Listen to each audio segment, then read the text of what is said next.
طرح اللہ نے شکلیں ایک جیسی نہیں بنائی، اس طرح ہر انسان کی افکار ایک جیسی نہیں، طریقہ کار ایک جیسا نہیں، لیکن یہی کہنا چاہ رہا ہوں نام و عنوان جتنے بھی ہوں، ہماری تنظیموں کے جو نام و عنوان ہوں، وہ تمام عنوان ایک پرچم تلے ہیں، اور وہ پرچم حسین ہے۔ عزاداری کے خلاف اگر آواز، اگر کوئی شخص عزاداری کو محدود کرنے کے لیے وفاقی حکومت سے لے کر صوبائی تک کسی نے کچھ کیا، ہماری کسی قیادت نے بھی علامہ ساجد نقوی سے لے کر مولانا احمد علی موسوی تک جس نے بھی عزاداری کے لیے پکارا، ہر حسینی گھر سے نکلے گا۔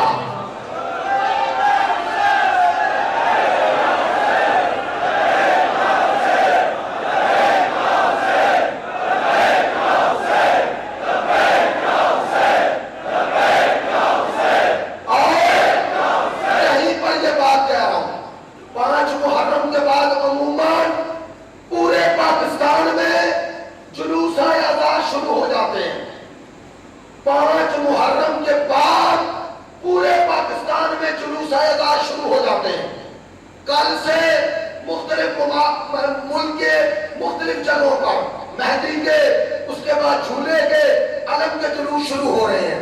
ہم خبردار کرنا چاہتے ہیں کسی روایتی اور کسی لائسنس دار جلوس کو روکا گیا تو انشاءاللہ تمام جلوس وہیں پر بٹھا کر ہم اس وقت تک احتجاج جاری رکھیں گے جب تک وہ جلوس کو آگے نہ چلا گیا، اور انشاءاللہ اس عزاداری سید الشہداء یہ ہماری جان نہیں، یہ ہمارا ایمان ہے۔ جہاں پہ جان بچانا واجب ہو اس سے اگلا مرحلہ ایمان کا ہوتا ہے۔ ہم اگر کٹ بھی جائے، عزاداری رہ جائے، ہم مر کے زندہ ہیں۔ اگر عزاداری محدود ہو جائے، ہم زندہ بھی رہے تو مردہ ہے۔ ہم مردہ بن کے زندہ نہیں رہیں گے، ہم زندہ بن کے مر جائیں گے۔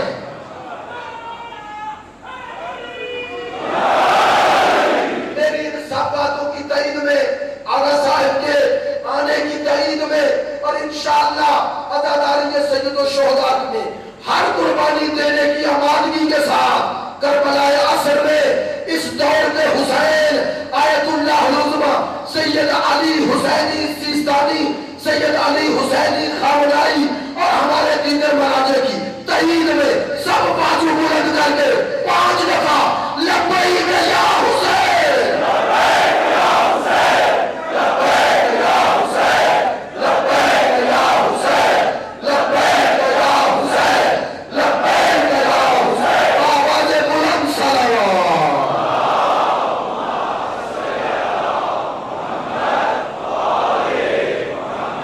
عزاداروں، یہ عزاداری کون روک سکتا ہے؟ اس عزاداری کو سب سے پہلے تو اس زینب نے چادر دے کے برپا کیا۔ کون روکے گا؟ پہلی عزادار بطول کی بیٹی ہے جس نے بندے ہاتھوں بھی عزاداری کی ہے۔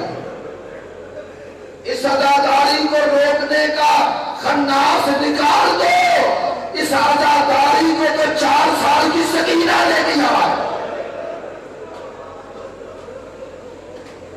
ہماری عزادار تو وہ سکینہ بنت الحسین ہے جو تماچے کھاتی رہی لیکن پاپا کی مظلومیت کو چھپنے نہ دیا۔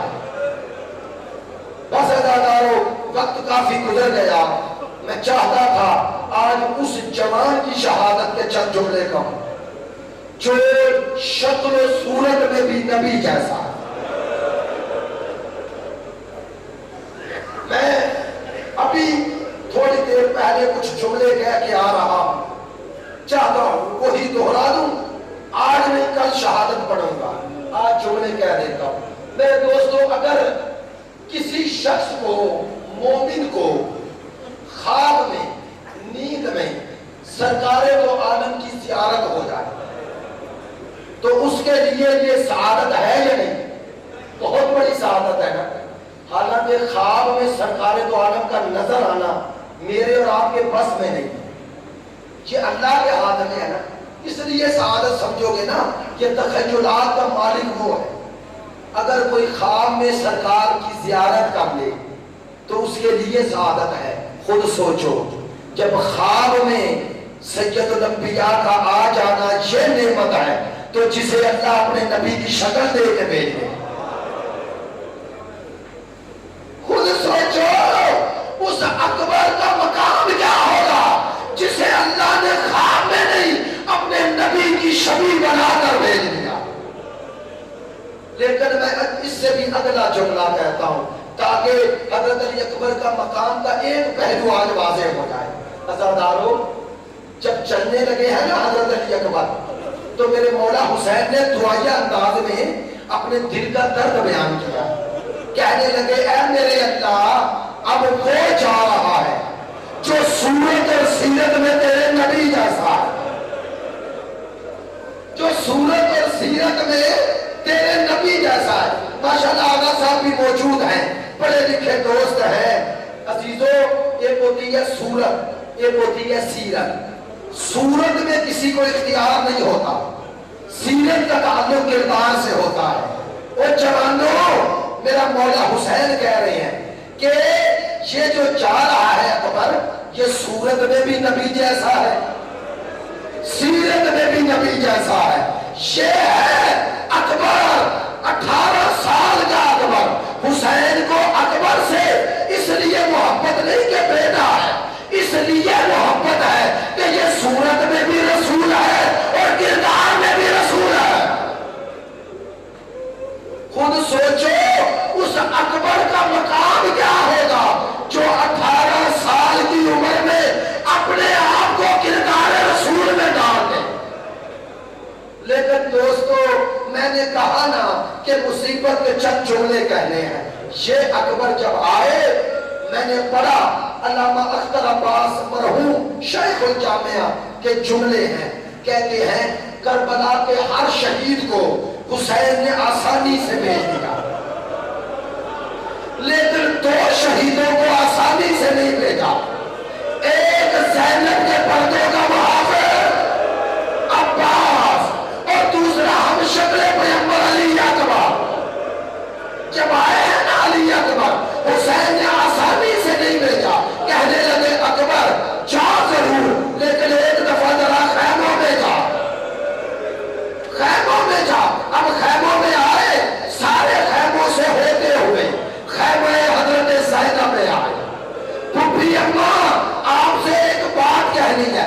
اکبر کہو پھپھی اماں ذرا اس ریت پہ بیٹھ جا۔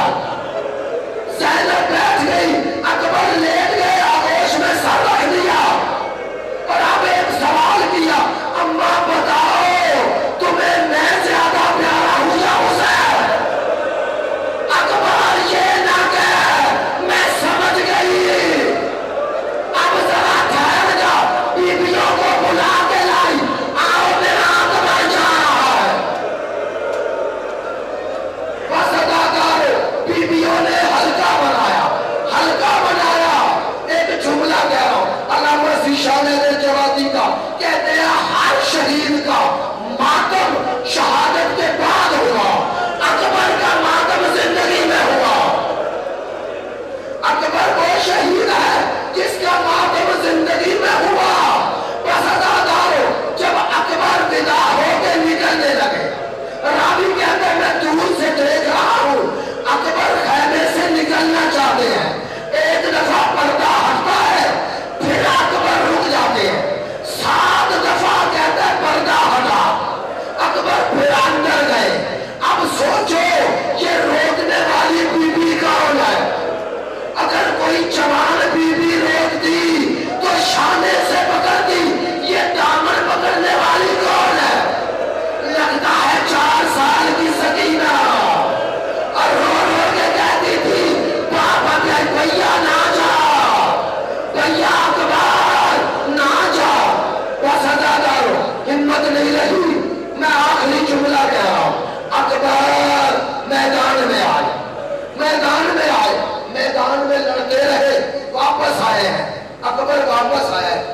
شہداء میں سے ہیں جو واپس آئے پاپا کیسا لڑ رہا ہوں، کیسی جنگ ہے؟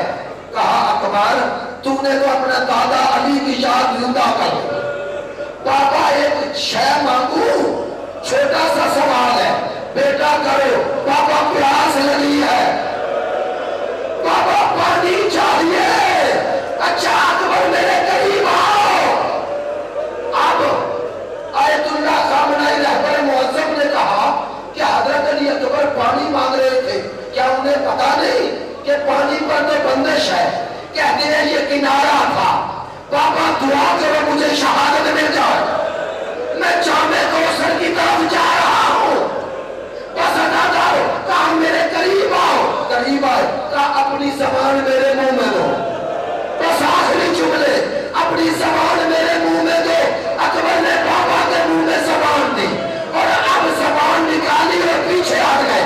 کہتے ہیں پاپا پانی نہیں مانگوں گا، اب جا کر نانا کو بتاؤں گا پاپا بڑا پیاسا ہے۔